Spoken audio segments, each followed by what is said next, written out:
Okay, we are going to start. So we want some quiet, please. Thank you very much. Becca is going to start with a poem by Carolann+Duffy because was it the same poem? No, it's different. Okay, because Stirred, we took the title from a poem by Carolann. Cheers. Yeah, the night's named after Carolann+Duffy's poem Oppenheimer's Cup and Saucer. It's taken from a line in that poem, the word stirred. So I thought I'd do another Carolann poem. You can never have enough, really. So this one's also by her, and it's called Prayer. It's like a rough sonnet kind of poem. Some days, although we cannot pray, a prayer utters itself. So a woman will lift her head from the sieve of her hands and stare at the minimum sung by a tree, a sudden gift.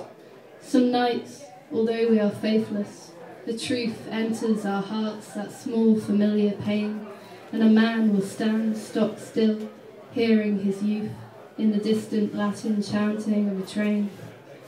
Pray for us now. Grade 1 pianist girls console the lodger looking out across the Midlands town. Then dusk, and someone calls a child's name as though they names their loss. Darkness outside, inside, the radio's prayer. Dodger, Rockall, Malin, Finisterre. It's the end. Carolann+Duffy. I love that poem. It's really beautiful. It's like the aesthetics, the atheist's prayer. Yeah, it's like the atheist's prayer. That's the one. Okay, now Anna's gonna do one. Sarah's gonna be doing a bit of filming of at certain points, but just ignore her when that happens to you. Okay, Anna? If you don't want to be filmed, do just tell us. And if you do want to film afterwards, send us an email. I'm going to start with a very different poem, but again, it's a sort of broken sonnet in that it has 14 lines and maybe a bit of a volta, but that's about it. It's not really like a full, proper one. Not a Petrarchan sonnet or anything like that. This is a bit weird because it came out of the workshop, so it may not make an entirely huge amount of sense. I called it Falling Out of Love is a Circus Act. You eat my mind, accomplished as a trapeze artist. Swallow it whole with the greatest of ease, like it's a mini quiche. Not stopping to distinguish its delicious components. These are all lost on you. Another cerebellum to consume and on to the next one. Barely pausing to wipe the crumbs from your lips. All my knowledge wasted in crumbs. Latin swear words, Tipex on science lab tables. How to paint my toenails. My recipe for lentil soup. That ticklish spot. How I kissed in the dark. All lost, and I am left mindless in ill-fitting tights. On the bar, in view of the big top's canvas, its fading stars. Okay, first up on the open mic, we've got Emma Decent.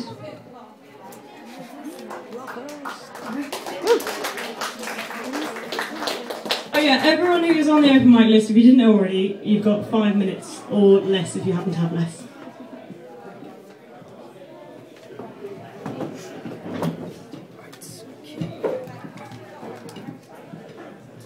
Okay, can you hear me? Thank you. Okay, I'm going to do 2, and then if there's enough time, I'll do this last one. This poem is it's based on a painting actually, yeah, the poem kind of describes what's in the painting. It's a kind of slightly weird and magical painting, and the painting is called "When the Mill Closes, the Workers Dream." And the poem is called The Hares. It's a love poem. We sleep like 2 hares wrapped in each other's paws, floating magically near the surface of water of the Burnley Canal, while golden fish swim around us goggle-eyed. You like to sleep face down, so you flop upon me, my warm fur belly, your bed. I like to lie on my back, So you are my covers, our strong hair arms relaxed around each other in sleep. We wear crowns at bedtime, of course. Of course, they fall off in the night. No matter. When the mill closes, the workers dream of us, a pleasant dream, which they confuse with nonsense of the night. But we know how real we are. We know how well our furry forms rest together, how well we breathe each other in sleep, how bold our leaping and jumping is come morning, when the dreaminess of night fades and cold reality requires, heaven knows, some boldness. And so we hold each other in our strong hair arms another night and feel each other's whiskers on each other's cheeks and let the waters take us to the deep places we dare to go. Thank you.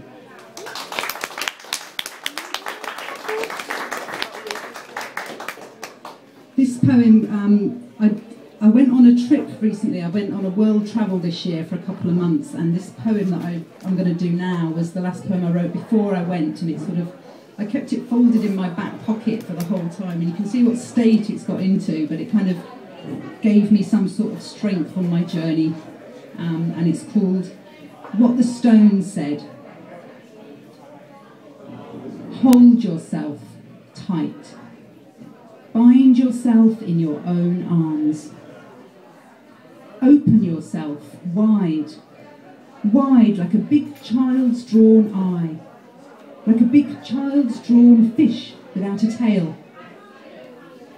Veins cross you, paths circling you all around. You need not know their thoughts, their ways. Dance.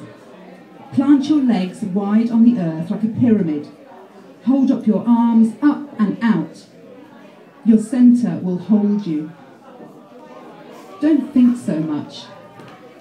Now, take me in your hand, make a wish, and throw. Thank you.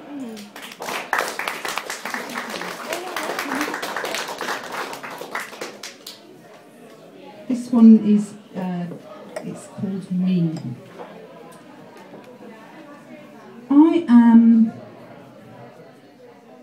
back of my own hand, knower, sky gazer, earth walker.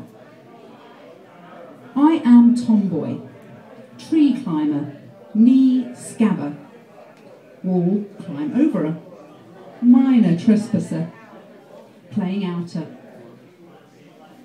I am weird kid ginger, too rough player, nice girl's mum's disapproval receiver. I am high achiever, runner and jumper, grown-ups entertainer, fast learner, handwriter, make mum laugher, too cleverer. I am adolescent, grown-ups needs listener, feelings dancer, self stranger, young elder. I am adult, wholeness seeker, peace finder, way home searcher, the road well traveller. I am me, earth walker, sky gazer, back of my own hand knower. Thanks very much.